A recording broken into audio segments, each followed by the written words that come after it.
था, चुप रखने के लिए आपको मंत्री नहीं बनाया गया था। कर दी गई है, कुछ देर पहले तो यहाँ पर लाइट ऑफ कर दी गई थी। फ्लो में बोल दिया था, मतलब एक तरफ से सरकार कहीं न कहीं गुमराह करने या इंटरव्यू नहीं कर सकता। अगर जवाब देने वाला तैयार है, सवाल पूछने वाला तैयार है, तो पुलिस रोकने वाली कौन होती है? कभी कांग्रेस का भी वही हाल है सर, हम दोनों पार्टी को देख रहे हैं। तो पूरे परिवार को लेकर आए हैं धरने में? पूरे परिवार को लेके आए हैं। 50 आंकड़ा सिर्फ शिक्षकों का है। इसके साथ ही जो प्रभावित होने वाले बच्चे हैं, जिनकी पढ़ाई ठप हो रही है, ब्रॉड सब्जेक्ट हैं, उनके टीचर यहाँ आके यहाँ रोड पे बैठे हैं। बताइए कि देश में जो केंद्रीय शिक्षा मंत्री है उनके ऊपर भी सवाल उठ रहे हैं और छत्तीसगढ़ के शिक्षा मंत्री पर भी सवाल। जो फैसिलिटी एक रेगुलर शिक्षा को मिलता है वही हमें चाहिए।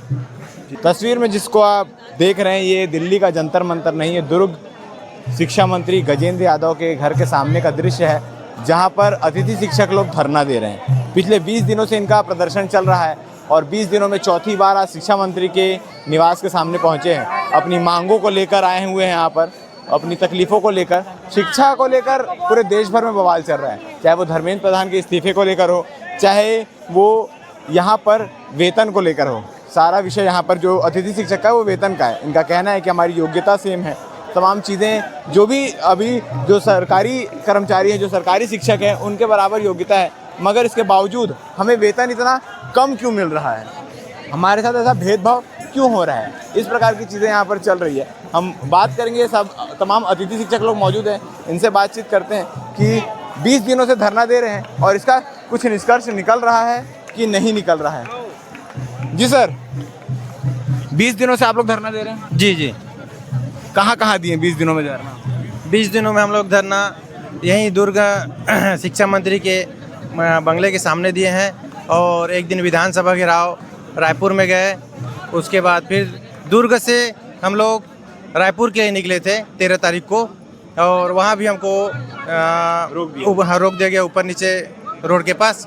उसके बाद विषय क्या है, मुख्य विषय क्या है? हमारा मुख्य मांग है संविलियन, हमको संविलियन चाहिए। हम लोग सरकार इसको लेकर कुछ बात कर रही है, कुछ बोल रही है, या मंत्री जी या कोई कुछ बोल रहा है? सरकार से हमें केवल आश्वासन बस मिल रहा है कि आप लोग का होगा करके, लेकिन हमको अभी तक कुछ मिला नहीं है। कब से आश्वासन दे रही है सरकार? पहले तो कांग्रेस की सरकार थी, वो भी हमें आश्वासन दे देकर रखी थी। अभी बीजेपी की सरकार है, वो भी हमें आश्वासन देकर ही रख रहे हैं। अच्छा, ये आपके परिवार के लोग हैं? जी, हमारे परिवार के लोग हैं। तो पूरे परिवार को लेकर आए हैं धरने में? पूरे परिवार को लेके आए हैं।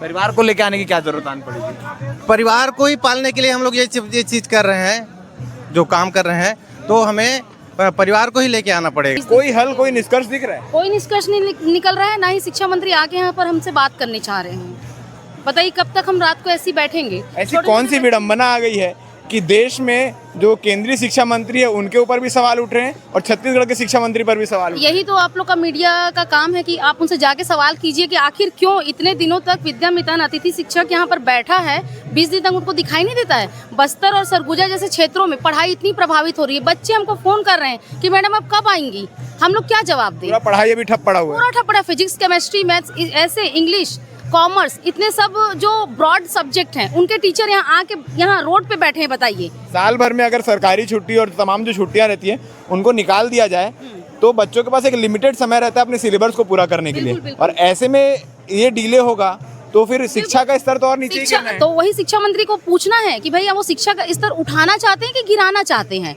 अगर हम शिक्षकों को ऐसी रोड पे लाएंगे तो उनकी शिक्षा व्यवस्था तो वैसे ही ठप हो जाएगी। 20 दिनों से ये धरना चल रहा है और अभी 8:30 बज रहे हैं। कब तक यहाँ बैठने की प्लानिंग है? हम लोग पूरा रात भर, कल दिन भर, जब तक वो नहीं आएंगे, बस यही डेरा है। छोटे छोटे बच्चों को लेकर आकर बैठे हैं, मतलब पूरा परिवार हम लोग यहीं पर बैठे हैं और यहीं तक बैठे हैं। रहना खाना या तमाम व्यवस्थाएं कैसे चल रही है? व्यवस्था का तो कुछ अता पता नहीं। अभी तो भाई लाइट अभी ऑन कर दी गई है, कुछ देर पहले तो यहाँ पर लाइट ऑफ कर दी गई थी। अच्छा, अंधेरे में रख दिए? अंधेरे में रख दिए थे। हम लोग अपना मोबाइल का टार्च जला के थोड़ी देर तक थे, उसके बाद पता नहीं इनको तरस आया। कहाँ से आए आप लोग? हम लोग बलरामपुर जी। पूरे छत्तीसगढ़ के अलग अलग कोने से आए हुए हैं लोग? बिल्कुल, आदिवासी इलाके जितने हैं, बस्तर, सरगुजा। कितने लोग इससे प्रभावित हैं? बहुत लोग, पूरा छत्तीसगढ़ प्रभावित है, क्योंकि जो मैदानी इलाका है उसमें भी हमारे अतिथि शिक्षक हैं विद्यामितान, और बस्तर और सरगुजा में तो है ही। अगर संख्या की बात करूं, आंकड़ा तो कितने का आसपास? 1650। 1650? हाँ ठीक है, लेकिन ये 1650 आंकड़ा सिर्फ शिक्षकों का है। इसके साथ ही जो प्रभावित होने वाले बच्चे हैं, जिनकी पढ़ाई ठप हो रही है, उनको भी प्रभावित नहीं गिना जाएगा क्योंकि उनका भी नुकसान हो रहा है। जी सर, सर मैं आपके माध्यम से, आपके चैनल के माध्यम से बोलना चाहूँगा, आपके चैनल को बहुत बहुत धन्यवाद। आज हम 11 साल से पीड़ित हैं, प्रताड़ित हैं। हम बच्चों 11 साल में पहले कभी नहीं सोचा कि नेताओं को बताया जाए या इनको भाई हमारे बारे में भी सोचो? सर हम 11 साल से ही बता रहे हैं, जब से हमारी 2016 से नियुक्ति हुई है हम बता रहे हैं। इससे पहले बीजेपी ने हमको यहाँ पर लाया हमको, उसके बाद कांग्रेस ने हमको हमारा पेमेंट बढ़ाया, जो भी जैसा है पेमेंट बढ़ाने के बाद हमारा बीजेपी सरकार और कांग्रेस सरकार इस प्रकार से हमारा शोषण कर रहे हैं, हम सोच नहीं सकते। मतलब पार्टी यहाँ पर कोई मतलब ही नहीं है, बीजेपी का भी वही हाल है, कांग्रेस का भी वही हाल है। कांग्रेस का भी वही हाल है सर, हम दोनों पार्टी को देख रहे हैं। हमने सोचा कि चलो बीजेपी के बाद ये हुआ तो कांग्रेस आएगा तो हमारा भला करेगा, लेकिन मैं हाथ जोड़ के आप सभी के, आपके चैनल के माध्यम से निवेदन करना चाह रहा हूँ, कांग्रेस की सरकार भी आई, 5 साल हमारा शोषण किया और हमारा नियुक्ति तो बीजेपी के शासनकाल में हुआ है सर। लेकिन उसके बावजूद भी देख लीजिए आज हमारी परिस्थिति क्या है। लाइट बंद हो गया, हम सुबह से आए हैं, मैं कोंडागांव जिले से माकड़ी ब्लॉक से खुद आया हूँ सर। सुबह से खाना पीना नहीं खाए हैं। यहाँ पर देखिए, अगर 1 दिन बीत गया, 2 दिन बीत गया, 3 दिन बीत गया, इनके कान में जू नहीं रहेंगी तो क्या करेंगे? हमारा धरना यूं ही हम सरकार से निवेदन करते हुए हमारा धरना यहीं पर जारी रहेगा सर। आज हमको अंतिम स्थान तय हो गया कि यहाँ से अब नहीं हिलना। यहाँ से नहीं हिलना है। हमको सांप काट देगा, रात को बिच्छू काट देगा, हम मर जाएंगे। हमारे बीवी बच्चे क्या करेंगे, हमारा परिवार किस स्थिति में रहेगा? सर आपसे निवेदन है और सरकार से भी निवेदन है, हमारी संवेदनाओं को समझे सरकार और हमको जल्द से जल्द हमको नियमितीकरण की सौगात दे। आपके चैनल के माध्यम से मैं यही निवेदन करना चाहूँगा सरकार से कि हमारा नियमितीकरण शीघ्र से शीघ्र किया जाए सर। हम आप तस्वीर में उसे देख सकते हैं, वहाँ भजन भी चल रहा है, सरकार को जगाने का प्रयास भी चल रहा है और लोग बातें भी कर रहे हैं कि भैया शिक्षा मंत्री सुन क्यों नहीं रहा है। पूरे देश भर में यही हाल है। सीजेपी का जो प्रोटेस्ट चल रहा है जंतर मंतर में, वो आप लोग देख ही रहे हैं क्या कुछ चीज़ें चल रही है। सोनम वांगचुक को वहाँ से उठा लिया गया, उसके बाद लाठीचार्ज भी आज हुआ। और यहाँ क्या हो रहा है, क्योंकि क्या यहाँ भी लाठीचार्ज की नौबत आएगी? क्योंकि आपको बता दूं कि जब हम ये न्यूज़ को कवर करने आ रहे थे, हमसे पहले काफ़ी मीडिया वाले ने इसे कवर किया है, हम जब कवर करने आ रहे थे तो रोकने का प्रयास किया गया।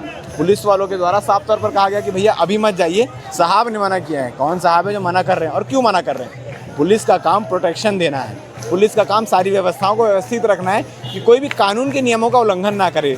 और जितनी पढ़ाई हमने की है उसके हिसाब से ये कानून के नियम में कहीं नहीं लिखा कि एक पत्रकार जाके इंटरव्यू नहीं कर सकता। अगर जवाब देने वाला तैयार है, सवाल पूछने वाला तैयार है, तो पुलिस रोकने वाली कौन होती है, ये हमको समझ नहीं आ रहा है। अगर आपको समझ आ रहा है तो आप कमेंट सेक्शन में बताइएगा। फिलहाल 20 दिनों से धरना चल रहा है, वहीं 20 दिन के आसपास दिल्ली में भी चल रहा है। शिक्षा के स्तर को जहाँ बढ़ाने की बात की जाती है, शिक्षा स्तर को जहाँ पर उच्च लेवल का ले जाने की बात की जाती है, जहाँ हम रॉकेट साइंस की ओर बढ़ रहे हैं, जहाँ हम अपने बच्चों को हाई टेक्नोलॉजी वाली शिक्षा देने का प्रयास कर रहे हैं, वहाँ पे शिक्षकों का ये हाल है। वहाँ पे शिक्षा मंत्री मौन है। देखो सवाल ये है कि परेशानी सबको होती है, किसी की परेशानी लाजमी है तो कोई ज़बरन का परेशानी क्रिएट करता है, मगर शिक्षा मंत्री सामने आके जवाब तो दें, शिक्षा मंत्री जिम्मेदारी तो ले या समझाए तो कि भैया आप लोग जो डिमांड कर रहे हो गलत है, बोल दें गलत है अब, और गलत होने का तर्क भी बता दें। बीच अधर में अटकाना या चुप रहना, आपको चुप रखने के लिए नेता नहीं बनाया गया था, चुप रखने के लिए आपको मंत्री नहीं बनाया गया था। अगर चुप रहने वाले ही मंत्री बनाए जाएंगे तो उसके बाद मंत्री की ज़रूरत ही नहीं है, देश ऐसे ही चल जाएगा, राज्य ऐसे ही चल जाएगा। मंत्री होता है जवाबदेही के लिए, जो अच्छा होगा वो तो मंत्री की वाहवाही, बुरा होगा तो मंत्री की जिम्मेदारी, सरकार की जिम्मेदारी। मगर यहाँ अच्छा होता है तो सोशल मीडिया में वाहवाही के लिए 75 पोस्ट डल जाते हैं, बुरा होता है तो कोई जिम्मेदारी लेने नहीं आता। हमारा हाथ जोड़ के निवेदन है कि राजनीति को वही अपनाएं, राजनीति में वही आए जो जवाबदारी लेने को तैयार हो जाए। सारा खेल जवाबदारी का है। मुख्य वजह क्या है, एकदम सटीक, ताकि जनता को समझ आ जाए कि सरकार क्या कर रही है और आप लोग क्या कर रहे हैं, कौन सही है कौन गलत है, क्या डिमांड है।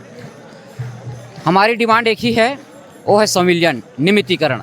जो देखिए संविलियन चीज़ें हम समझते हैं, आप समझते हैं, अगर जनता को समझाना हो कि संविलियन का मतलब क्या है, क्या होगा उसमें। हमारी मांग है संविलियन नियमितीकरण, जिसको स्थायी, जहां समान काम समान वेतन मिले, संपूर्ण अवकाश मिले, और अगर हमारे किसी प्रकार की घटना घटती है तो तो हमारे आश्रित परिवार को भी अनुकंपा नियुक्ति मिले। जो फैसिलिटी एक रेगुलर शिक्षा को मिलता है वही हमें चाहिए।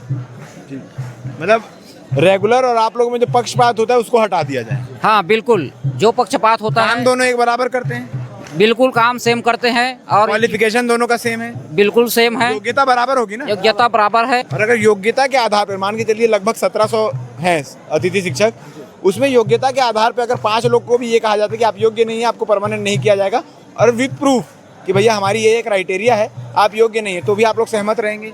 बिल्कुल हम योग्यता की जांच होगी तो? हम सहमत हैं। पूरी तरह से योग्यता है सभी के पास। आंख बंद करके कोई फैसले लेने की जरूरत नहीं है, योग्यता की जांच के आधार पर फैसला लिया जाए। बिल्कुल बिल्कुल। तो मंत्री जी बात क्यों नहीं कर रहे हैं, या सरकार जवाबदेही क्यों नहीं तय कर रही है, किसकी जिम्मेदारी है, क्या सही है क्या गलत? अगर गलत भी है आप लोग तो आगे बता क्यों नहीं रहे कि भैया आप लोग की डिमांड गलत है, इसका कारण ये है, ऐसा क्यों नहीं हो रहा है? अब ये तो मंत्री ही जाने, क्योंकि लगातार देखो शिक्षा मंत्री जी से मुलाकात हुआ है, कई बार हो चुका है, और उसके बाद वो आश्वासन दिए थे। बीच में तो विधानसभा में प्रश्न भी उठा था, तो बोल दिए थे एक लाइन से कि भी अतिथि शिक्षकों को नियमितीकरण करने का प्रावधान नहीं है करके। बाद में फिर जब उनके पुनः निवास में जब घेराव हुआ तो बोले कि मैं फ्लो में बोल दिया था। मतलब एक तरफ से सरकार कहीं न कहीं गुमराह करने या घुमाने का ही काम कर रही है। अगर उसको हमारे योग्यता पर अगर संदेह है तो बिल्कुल जाँच कराए और बिल्कुल नियम अनुसार हमें जो स्थायी हमारी जो मांग है वो पूरा करे।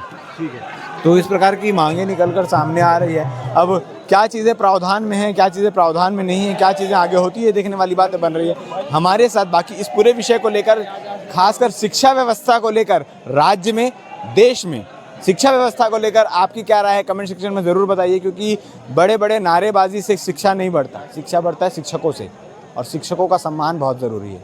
क्या होता है देखने वाली बातें बन रही है। हमारे साथ धन्यवाद।